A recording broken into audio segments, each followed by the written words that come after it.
First experience is going to be great. Powering up to take pole position in Australia's green revolution. So how far can this car drive? This vehicle will go 540 kilometres on a full tank.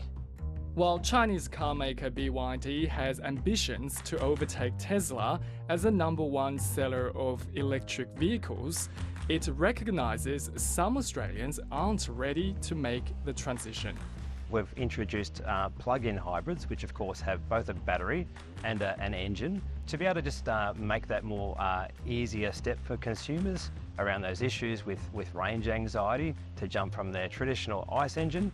After years of exponential growth, the broader EV market is losing steam. With the phase-out of government subsidies, electric vehicles are still too expensive for some drivers. There's also the recharging infrastructure that needs to be put in place so that consumers have the confidence that they can drive their EV and be supported with recharging. Data shows sales of hybrids, including plug-ins, made up 15% of total car sales from January to August, with 129,000 vehicles sold. That compares to 63,500 EVs bought in the same period. We've seen the early adopters buy EVs, and now there's been a slowness in the growth rate of EVs in Australia, and that's a worldwide trend. That's forced Ford, General Motors and Volkswagen to scale back their electrification plans. Volvo has also amended its ambitions.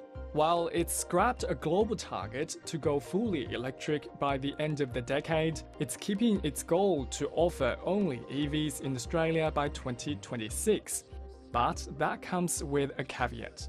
If consumer demand changes over the next couple of years, then we may have to push that timeline out. What's actually happened is that huge rise has actually tailed off, and now what we're all saying in the industry, oh my God, battery electric is doom and gloom. It's not doom and gloom, it's just not now running at the peak that it was running at almost 12 months ago. Other car makers like MG say they are offering more hybrids to meet demand.